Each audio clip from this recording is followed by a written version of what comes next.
And now, the Lowe Post. Welcome to the Lowe Post podcast, where Jackie MacMullan made the mistake of informing me that she was in Denver, Colorado to watch the most fun of these very fun, well, three very fun anyway, second round playoff series. And I said, well, that's it. You got to come on and do a podcast. I haven't talked about this in podcast form so much. And, of course, you got to see a complete blowout, a night of blowouts last night. Jackie, how are you?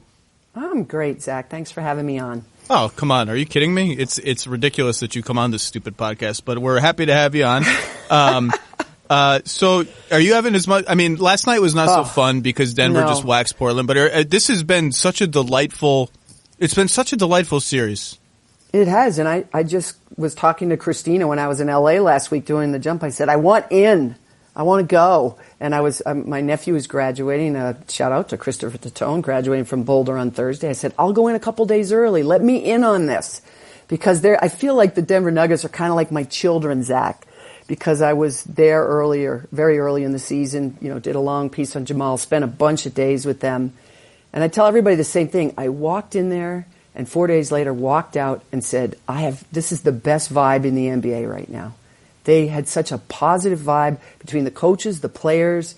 So I'm happy for them that it's translated into this, because it doesn't always, as you know. So you wrote a wonderful profile of the Jamal Murray. So why don't we start there? And it was a few months ago, and it was about his relationship with his father, how hard he was pushed. Right. And I had forgotten some of the delightful details in there. Like, his father would make him hold a perfect squat for 12 minutes and put a cup of hot tea on top of his thigh so that if he quivered or got out of position, he would presumably burn himself with hot tea. Right, the tea would spill. Yeah. And he's had such a fascinating playoffs because he was so, for the first 12 quarters against San Antonio, he was completely out of sorts for 11 of them. And the 12th was the fourth quarter when they came back to win game 2, which they absolutely had to have.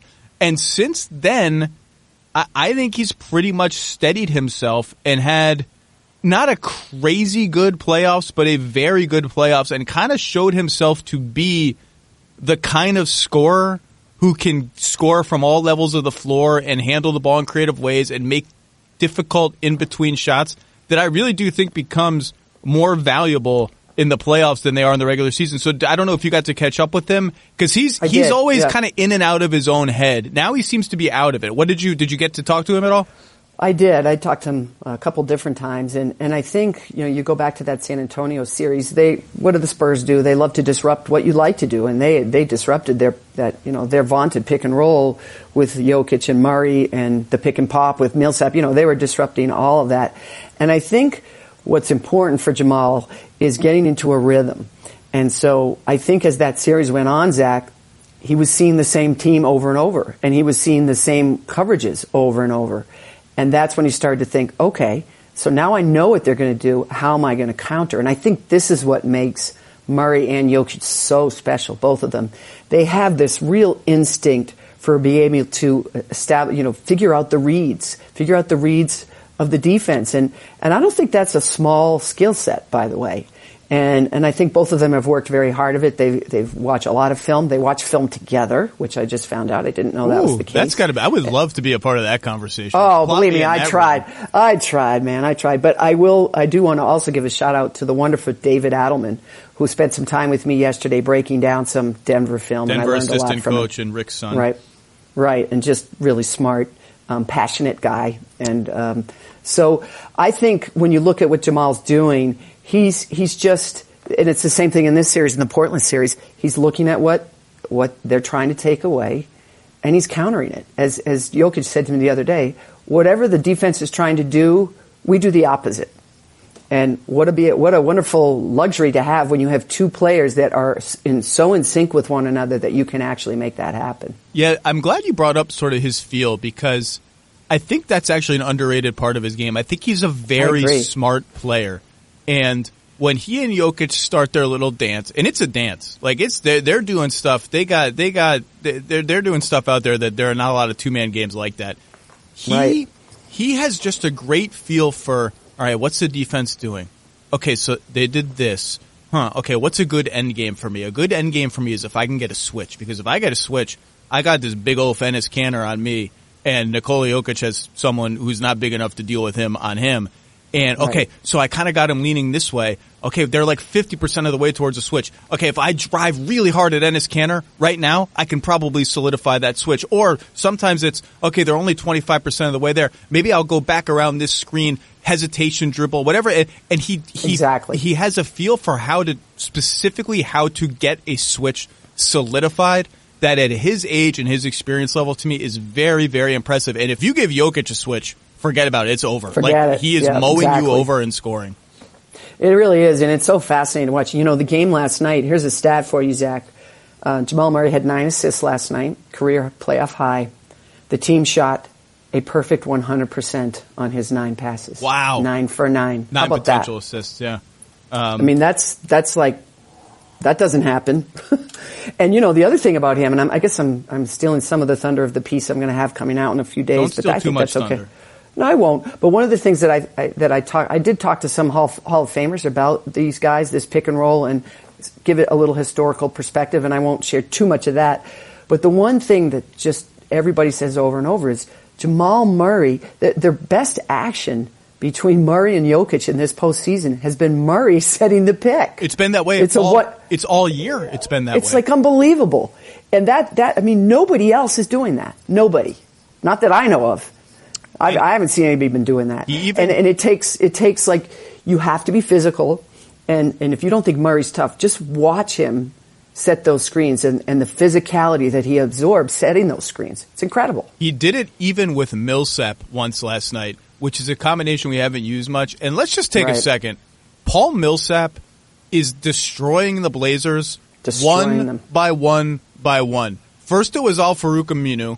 And they were he posted him over and over again. And then off the bench, it's been Evan Turner, and that's barbecue chicken time for Paul Millsap. Mm-hmm. Evan Turner's got no chance. And last night, in a move that I thought was a bad move, and we'll talk about that later, Terry Stotts juggled the assignments so that Aminu was on Jokic, and Kanter was on Millsap. I said, okay, Kanter should be able to.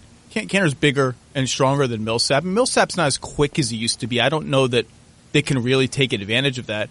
Oh, yes, they did. Yes, they did. Paul Millsap, barbecue chicken, Enes Kanter, too. And they drew up some nice sets, I thought, specifically to leverage his speed advantage. Here's a stat for you. I looked it up on our little fancy second spectrum. Points per post-up in this series. Paul Millsap, 1.23 points per post-up. To put that in perspective, the best offense in the entire league is about 1.15. So Paul Millsap is outdoing that just on post-ups, and he had a couple of plays last night where he looked like Draymond Green on defense. So Draymond's been doing that thing to Houston where he gets in a 1-on-2 situation, and it's Harden and Capella, and he's in between, and somehow he's the predator and they're the prey, and he deflects the lob pass. Millsap had a couple of those exact kind of plays last night, including one where he just took his 2 giant hands and took the ball from somebody. He's had an incredible series. He really has, and you know, give MacMullan credit too, Zach, because he determined very early on in the series. I think this is the first time where we can really start saying, boy, they really miss Nurkic, because up to this point they've done such a wonderful job of hiding that very big loss for them. But MacMullan made up his mind, like, all right, yeah, we're gonna, of course, we're always gonna have Jokic and Murray, but we're gonna post Millsap deep. And we're going to post him over and over and over again. And the thing I like about this Denver team is, you know, when you're running that pick and roll with Murray and Jokic, it takes up space, right? It takes, you have to give them space. And the way these guys, the rest of the guys on the team have, again, instincts, and Millsap's really good at this too, is just knowing when, all right, I got to clear out. I'm flattening out down below and I got to clear out. I give these guys a ton of credit because they're spacing with Millsap and the post. Whatever action they're running, it's really something else. Yeah, I agree. It's the future of the NBA. This is the way the NBA is going to be played going forward. Yeah, I'm glad you brought up Nurkic because I do feel like that's kind of gotten. They beat Oklahoma City fairly easily in short order. I mean, not easily maybe in terms of margin, but they beat them in 5, and they're up 3-2 in this series. Oh, I'm sorry, Portland beat Oklahoma City. Yeah, Portland beat Oklahoma City. They're down 3-2 in this series. They're a good team without Nurkic. Denver has had a night. Denver, if they make the conference finals, there will be a whole barrage of, well, this is the next great team. in the Western Conference. And I think they're a very good team. I've been high on Denver all year. I predicted they would beat the Spurs. Thought they would get home court. Like, this is not to be hateful about Denver. I just kind of feel like I want to preemptively not get carried away because they manipulated the brackets to get all of these matchups, and they did it successfully. Good for them. They barely beat the Spurs, and I mean as barely as you can barely beat them. And the Spurs are not very good. And they are squeaking out this series until last night. Now, if they go to Portland and win in 6, that's a great win. They're squeaking out this series over a team that I think is finally starting to show some signs, and in particular Lillard, of we're kind of down a big, big piece. And that's not to take anything away from Denver. You can only beat who's in front of you. I just think it kind of reminds me of Toronto the year they made the conference finals, where they barely beat the Pacers in 7, and then they beat the Heat in 7. It's like, oh, we're a conference finals team. I'm like, kind of. You know what I mean? Right. But this is what I would say to counter that. And they have a decision to make. As you know, Zach, Millsap's on the books next year for $30 million. $30 million. It's a lot of millions. And it is. And I'm pretty sure it's a club option, and there was some confusion about that, I guess. So, what do you decide we're going for it, and we're going to, you're not going to pay him. I don't think you're going to pay him $30 million. Maybe you can both agree to pay him a smaller number, because I don't know anyone that, as great as Paul Millsap has been, we just sang his praises of who's going to pay him $30 million. So that's a decision. But you know what I was thinking? Because I walked past him last night, and he's so much taller than I thought. Michael Porter is on this team. Yep. My goodness, if he's anything like we have been led to believe, they really do have a chance to be special. Now, you've got to be better defensively. You just have to. And Jamal Murray's got to be better defensively. And he's athletic, and he's smart, and he's tough. And he's got to be a better defender, because he's not a good defender. There's no other way to describe it. And he's been almost worse, I think, in the playoffs than in the regular season, because teams are targeting him. That's it. Just as, that was one of the interesting subplots to this, right? Portland was targeting Murray on defense, and obviously the Nuggets have been targeting Lillard on defense. Oh, and back to that, I think Lillard is getting tired. And he's exhausted. You can tell. You can see it. He's shooting 25% from 3 in this series, and he's getting looks, particularly in the last 2 games, that are good looks for him. They're good looks. They know how to get him good looks now. You flip the screen around. It's a second screen. Jokic can't keep up. And he's just missing them.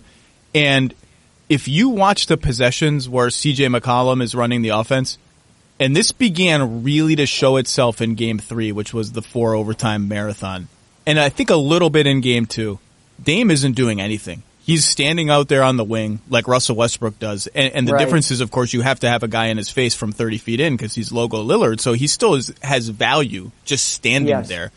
But that's not normally how he plays. He runs around, he sets screens, he cuts. He's more stationary off the ball, and he's missing all of these shots. And Denver is doing a very good job of getting him switched onto Jamal Murray, so he has to work on defense. He can't just sit there and hide on Torrey Craig. I think he's getting tired, and not that it goes back to Nurkic, because it's not like they play the same position. It's not like he's had to play more minutes because Nurkic is hurt, but the increased load. Maybe it's the season. He just looks tired to me. Well, and they're just not. They're a little more one-dimensional with Nurkic out of there. They just are. And last night when I was watching the game, I kept thinking, Portland's got to do something different. They got to do something different than hope McCollum and Lillard are going to pull this out for them. They got to, and Cantor. What a great story he had been up until he was pretty much a non-factor last night. He's dealing with that separated shoulder. I talked to him very quick last night. He's fasting for Ramadan. He seemed a little discouraged last night, which he never is, as you know. Of course, it was right after the game. I totally expect Game 6 to be an incredible game, because they're, Lillard, McCollum, these guys, Cantor, they haven't quit. That I can tell you. No, they're not going to quit. They're not going to quit. To me, no, they really don't. Terry won't let them. Portland is sometimes almost a boring team, in that a lot of their games come down to, do Aminu, Harkless, and Turner make shots? Yes. Can they give you something? Yes, right? You win. No, you lose. Now, Turner hasn't made shots essentially the whole playoffs, so scratch him. Well, he doesn't play enough minutes, though. In defense of him, because I was around him a lot in Boston. I love He's Evan. a rhythm player. Yeah, me too. But he needs minutes, and he's just not going to get him in this series. He's just not going to get enough of them. Well, if he made shots, he would. I mean, the counter is he made shots, he would. But does he need minutes to make shots? I get it. Well, that's what I was going to say. That's the age-old thing, right? I say the same thing about Terry Rozier in Boston. I was going to say, we'll talk about that. It's kind of like, are all the Boston young guys playing badly because they weren't as good as we thought, or because they're not getting the opportunity to be as good as they want to be? We'll talk about Boston. Aminu and Harkless are 5 of 26 from 3 combined in this series. Yep. That's just not going to get it done. And I thought last night Portland had a couple of plays where they tried to use the fact that the Nuggets are not guarding Aminu against them, and so they kind of used him like the Warriors used Draymond Green. Like, as soon as Paul Millsap went into the lane to help off of Aminu, there were a couple possessions where Aminu ran up and set a ball screen for CJ McCollum on like a ball reversal. And so if you're not guarding Aminu and now suddenly he's screening, well, CJ McCollum can go around that screen. Nobody's there. If they didn't make shots, that's smart, but there's only so much you can do. I wonder if we'll even see Terry sort of dare to play Rodney Hood at power forward, or Jake Layman dust him off to play some power forward to try and get 4 shooters and Cantor on the floor. Yeah, and it's, you know how it goes. Seth Curry, you had a glimpse, right? There was a burst, but it's not sustainable in the way they need it to be sustainable. Rodney Hood's had some moments, hasn't he? He's had some moments. And you're just going to get killed. If you put him at the 4, you're just going to, I get it. Millsap's going to kill you. There's no good, these aren't good answers. And they tried Myers Leonard. Myers Leonard is sort of the shooter break in case of emergency card. I don't know that that's going to work in this series either. No, I don't think it is. Although, I do really like, and I haven't seen him enough, but I really appreciated Zach Collins. Zach Collins is a lively body. He's learning. That took a bad technical in that game. Which game was that? Game 4, I think. Yes, game 4. But yeah, he's active. I think he's he's going to help them going forward. I don't know about in this series though. I'm a big fan, and if he becomes a reliable open 3-point shooter, he becomes a very, very interesting player for them, because defensively you can tell he's going to be good. He has good verticality around the rim, although sometimes he bonks his arms down and hurts people. But he's just a little overzealous, right? He's just a young guy who's a little overzealous. I prefer that to someone who's passive. He had that little Euro step last night. That was beautiful. He did. Yeah, he's fun to watch. Yeah, the one thing I'll say is, and this is me not second guessing but pre-guessing, because I wrote about this in the piece I wrote on this series.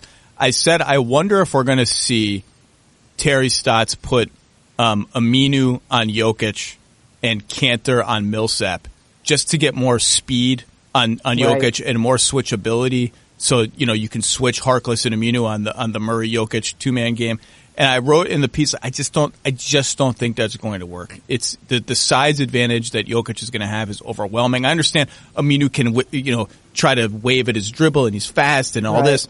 And last night was like my worst fears confirmed, because sometimes they didn't even switch. Like, Aminu would drop back like a normal pick and roll coverage and Jokic would just lay the ball. What is the point of doing this if you're not going to switch?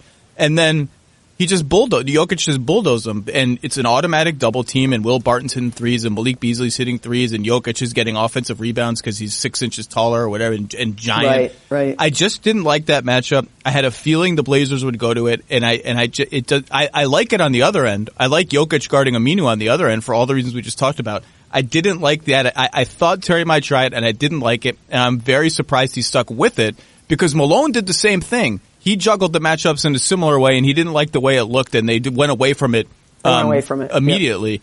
And that surprised me. I would expect him to go back to that. And Game 6 is going to be interesting, because I think Denver clearly they believe they won they have won there before. They believe we can go get the series over there.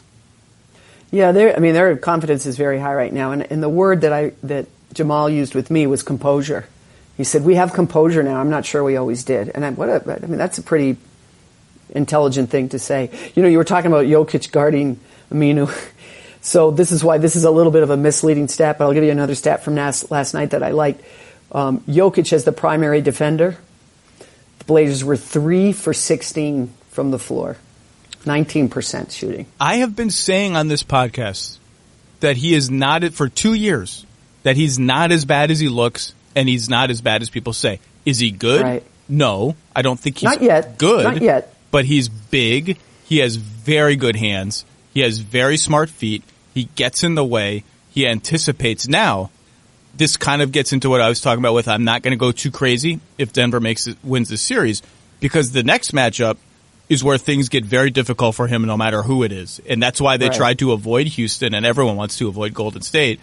So, yes, there are going to be matchups where his lack of foot speed and his lack of sort of traditional rim protection is borderline fatal. But they haven't run into one of those matchups yet, and I think he's been perfectly fine on defense. Perfectly fine. I think he's been underrated for 2 years because people think he's laughable because James Harden will cross him up and make him look like an idiot, and that will happen. But I think he's actually okay. Well, you know, everything about Jokic is a little bit of a misnomer. I mean, this idea that he's not in great shape, it's not true. Now, as I was joking before with, you know, Shaq always said to me, no matter how much I lift weights, no matter what I do, I never get bulked up. I'm not one of those salad eaters. And I always use that term now. I always credit him, but I use it a lot. Jokic is never going to be a salad eater. Even if he eats a salad every day for the rest of his life, he's just never going to look the way people want him to look. But don't be confused into thinking that means he's not in shape, because he is. He is in shape. He's playing big minutes. He's averaging 40 minutes a game in the playoffs. So don't tell me he's not in shape. That's an old, tired... 40 minutes a game. Right. So that's just people being lazy, you know. 24 points, 13 rebounds, 9 assists. And a delight. By the way, a delight, Zach. Just a delightful person with a great sense of humor. He's just really fun to be around. Also, 1.3 steals and 1 block a game, and only 2.5 turnovers. Considering that he's again 9 assists, he's not a little point guard. 9 assists. No. Okay, right. I told you I'd get you out of here fast. I cannot have you on without discussing the Boston Celtics. I do not want to bury them while they're alive, and their game tips off in 7.5 hours from our recording of this. Because nothing about them would surprise me. Let me say this. If they win tonight, I will be surprised, because this feels like a rollover 1-2-3 Cancun kind of game. But you never know. You wrote a piece last week about the dismay of Kyrie Irving and his evolving leadership style, and how this team has sort of navigated these troubled waters and then appeared to right themselves, winning their first 5 playoff games, including waxing the Bucks in Game 1. I guess, you know Kyrie. You've gotten to know Kyrie. I have not gotten to know Kyrie. He's unknowable to me. What is it? I mean this in the most literal sense. I can't even understand some of the things that he says. What is this dude about? And what is he so, unhappy about? Has he ever been able to explain, yes, leading young guys, I guess that's kind of a challenge. He's the best player and number one option on a historic franchise with, even if this is a messy season, a bright future one way or another. What's going on? Well, he's a very complicated person, and I don't pretend to know him. You know, I guess I know him better than some. This is the one thing that I've said this to him, so I can say it to you. Be careful about this search for happiness, because you may never find it. And so his history is interesting for those who don't know. You know, he went to high school for 2 years. They won 2 state championships, and he transferred to another high school. And I think he's just someone that's always looking for the next challenge, which is a very admirable trait when you're an elite athlete. And I think that was part of the thinking when he left Cleveland. I think in retrospect, he looks back on those days in Cleveland, and maybe he realizes now it wasn't quite the way he saw it. We don't need to rehash all of that. But I do think that the part maybe people are missing is the root of some of his unhappiness, at least from my viewpoint, was this. He says, hey, if you'll have me, I'm going to stay here, because that's how he feels. And he's very much a stream of consciousness talker and thinker, I think, but he's also very much an introvert. And he listens. And if people tell you that they don't listen, he claims, NBA players say they don't listen, they don't read, they don't watch TV, they're lying, because he does. And I think what happened when things started going a little bad and he started hearing some of the talk radio, and believe me, it was brutal, Zach. Some of the stuff on talk radio in Boston, which can be brutal. When? I mean, no one should. When? Oh no, like we're talking January. Okay, so when the season is going sideways. Yeah, things are going a little sideways, and people are saying, well, they're better without Kyrie, which is utter nonsense, as we all know. I mean, in terms of, he's the best player. He's a genius. He said so himself. I couldn't believe he said that. Some of the things he says is like, dude, you just I should let someone else say that. Let someone else say that about you. I should take 30 shots in the next game. I can tell you that did not go over well with all sectors of the Boston Celtics franchise. Well, of course not. And so the problem you have is he's by far and away your best player. But when things start to go sideways, and it's happened in the third quarter, I feel like, of every game of this series except for the first one, he feels like, all right, it's my job to take care of this. I'm going to do this. And he resorts to taking the ball himself, ISO shots. I always tell everybody, I sit on my couch and count the number of passes they make. If it's 2 or more, they have a good chance of scoring. If it's 2 or less, unless, Kyrie makes a spectacular play, which he's certainly capable of doing, they're not going to score. And it disrupts their whole, pace. I think it was Jaylen Brown that said it, the whole idea of pace and space. That's what made them great last year. That's not really what Kyrie does, right? I think Jalen Rose made this point, and he's right. Kyrie likes to dominate the ball. Now, he went out of his way to be an assist man, all of that, but that's on the court stuff. Off the court, the stuff that bothered him was he and Kevin Durant talking in a tunnel at an All-Star game, and then people drawing these wild conclusions. I think that would irritate me a little bit too, but it irritates him in ways you can't even imagine. And then Anthony Davis declares he wants to be traded. And somehow, within the next days, all the talk is centering around Kyrie.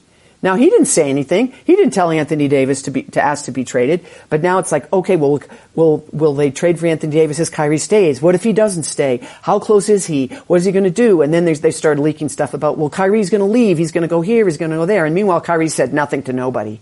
And it drives him insane. And so finally, Danny and Brad at some point just said, get off social media. And as Terry Rozier said in that piece I wrote last week, he finally deleted his social media stuff because some guys just aren't built for it. And he's one of them. He's not built for it. He listens to what people say. It matters to him what people say. That makes him human, but you've got to do a better job of not letting that spill over into your locker room. You just can't. You can't let it happen. People are so puzzled around the league about what is going on with him that there are actually executives on other teams who have floated this theory that he's just sort of concocting the appearance of misery in Boston so that he has some built-in sort of foundation for why he leaves to go play with Durant. I'm like, I don't believe that's true. That's a bit much. I said the same thing. I was like, that sounds a little crazy to me, but I actually don't blame you for sort of in the vacuum of information about why exactly he seems so miserable in Boston for inventing this crazy theory, because there is a vacuum of information. It's interesting because Nate Silver tweeted this, and it kind of stole something that I wanted to write about their season should they lose. He said, can't their season just sort of be explained by the fact that Tatum didn't take the incremental step that people expected? Brown didn't take the incremental step that people expected. And Gordon Hayward's leg snapped in half, and he's not quite back recovering from it yet. And yes, isn't that true? And I do think there is something to the idea that the Celtics just and I thought the Celtics. I went on record. I thought they were going to be a 60-win team. I was totally wrong. I think everybody was wrong. I think we all got ahead of ourselves projecting the talent. Now, the counter argument, and the one you're probably going to make, is maybe those guys all regressed or plateaued because of the awkwardness of trying to fit in Kyrie and Hayward. Now, Hayward's a separate story because that's a traumatic injury. It's going to take a year. But the awkwardness of fitting in Kyrie and then the sort of resulting emotional toll that took on all of them. And I think, and when Nate Silver tweeted that, there was like a lot of people agreeing, saying, yes, people are just making up the sort of angst within the team in search of a more complex answer. I think it's some a part A and some a part B. I think it's both. We didn't make up the angst. No, I mean, they told on themselves. Marcus Morris after every game is saying we're soft. Terry Rozier gave you one of the best quotes of the year. Do you know which one it is? Oh, of course. I went from the passenger seat to the trunk. There is a player telling you on the record, essentially, I'm unhappy with what's happened to my role. Right, of course. And why wouldn't he be? And you're absolutely right. So we all are preparing obits for the Celtics, right? I just did one for TV that'll appear as soon as they lose.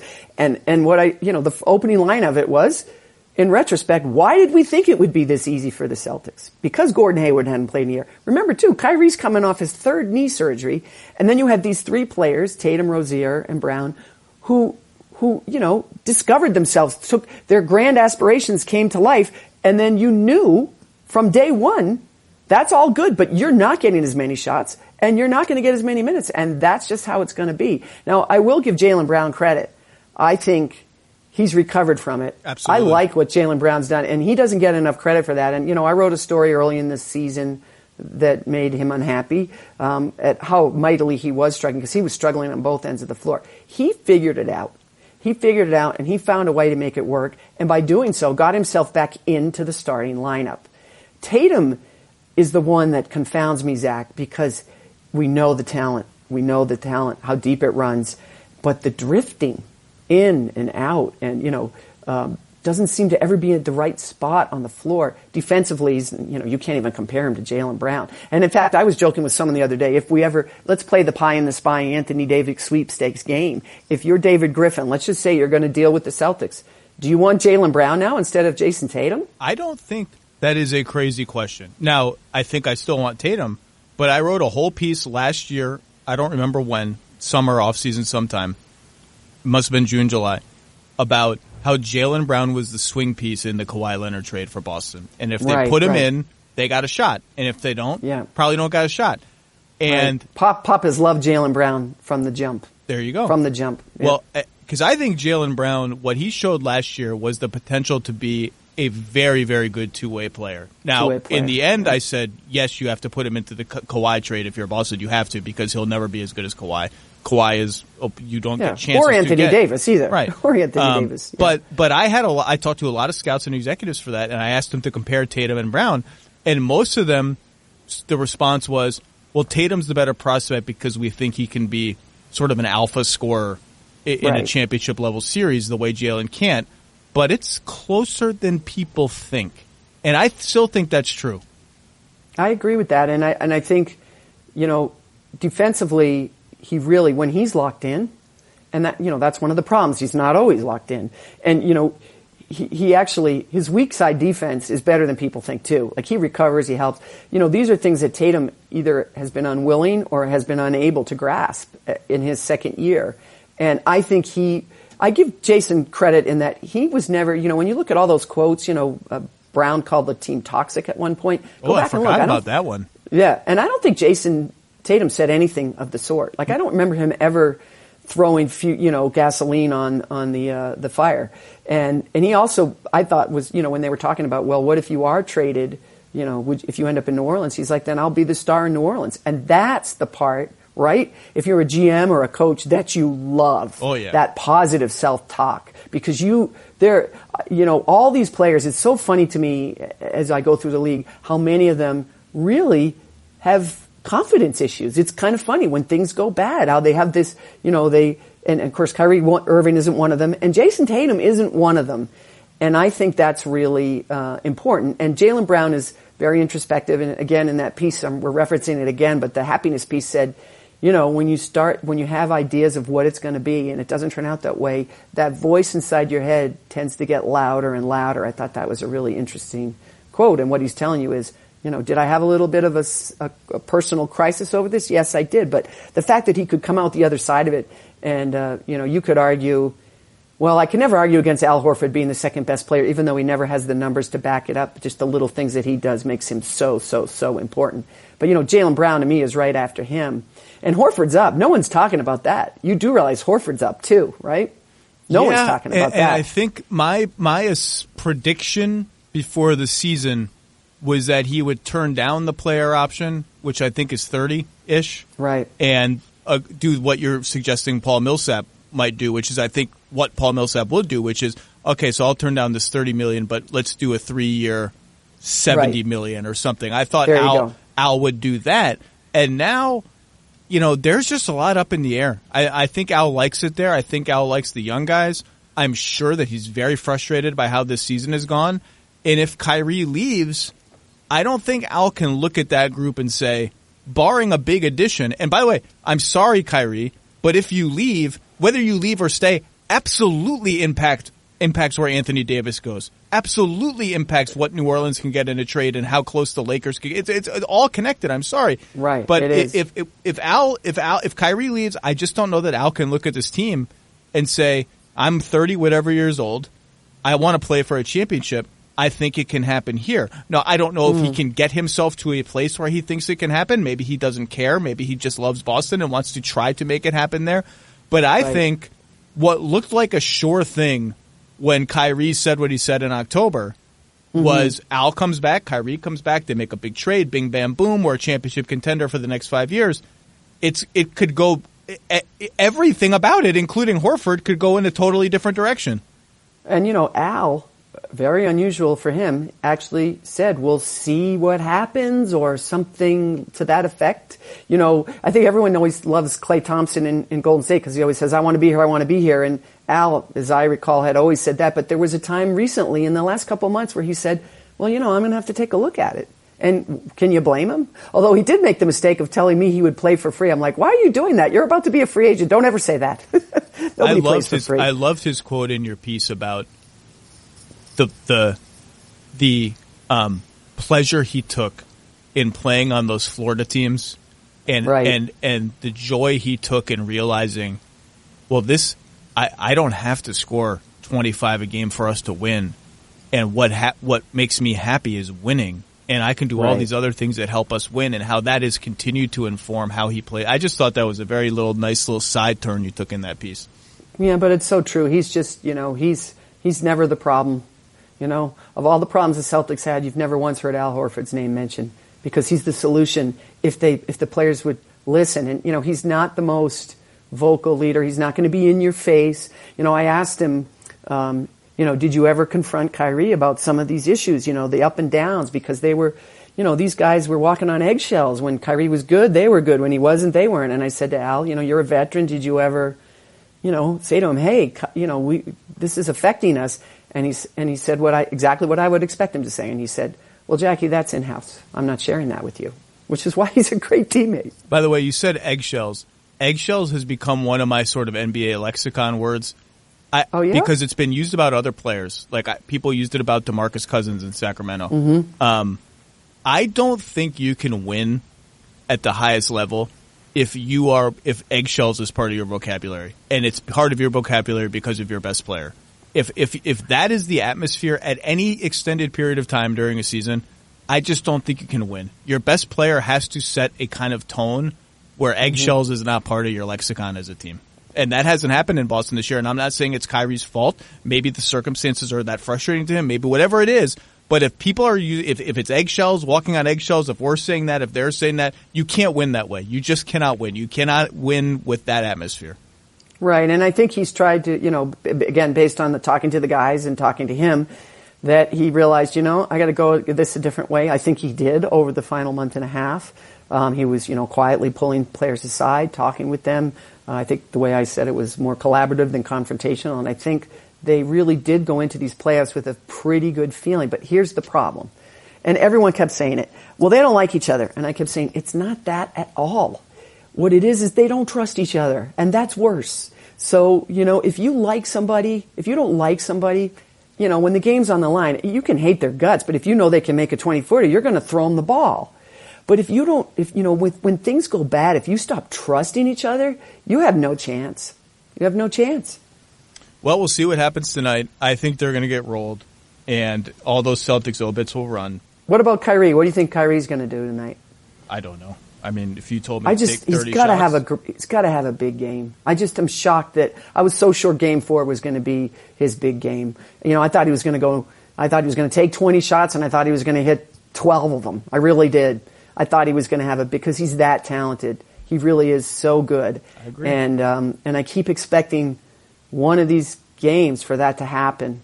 And maybe it's the next one. I think even if it happens, it's not going to matter because I think Milwaukee broke them a little bit by sweeping those 2 games. I agree with that. And but doesn't But let me ask you this, though. Does it matter, like, for the future? Like, people always, every single person stops you on the street, what's Kyrie Irving going to do? And I always tell them, I don't know, because I don't think he knows. So how am I supposed to know? And can Danny Ainge, who's recovering, and we're glad to hear you're recovering, Danny. Absolutely. I hope you're doing well. Absolutely. Can he sit him down and say, look, I know this didn't go the way you wanted, didn't go the way we wanted. There's some reasons why this happened. You know, personnel is going to change. If you stay, personnel is going to change because we're going to try to make a big deal. Well, so, you know, will that, and so it's like double-edged. Like I heard Jalen say yesterday, his teammates will help him pack. I just don't believe that.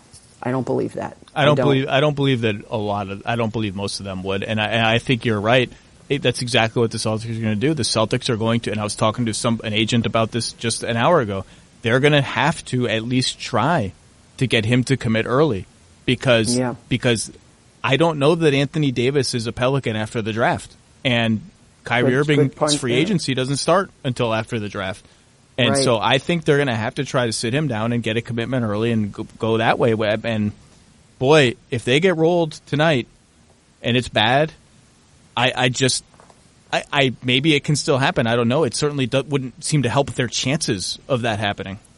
But see, that's the part that's so frustrating, right? Because, you know, yes, this hasn't worked, but every player has to take ownership of that, including Kyrie. Absolutely. And I think he will. But, there's no guarantee. This is what I was talking to him about, like this idea of this will definitely make me happy. There's no guarantees anywhere you go. You can go to New York with Kevin Durant, although I just don't believe that'll happen. But fine. Let's just say for argument's sake it's going to happen. Are you sure? Are you sure that's going to make you happy? Like, there's no guarantee.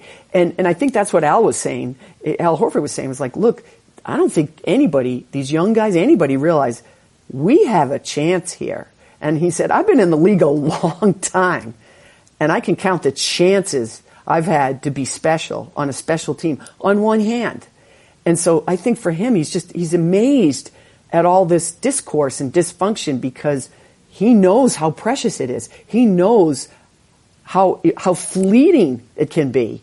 And, you know, whether everybody's going to listen, I don't know. I mean, what's Jason Tatum going to say at the end of the year? What does he want to happen? Terry Rozier, are you going to re-sign him?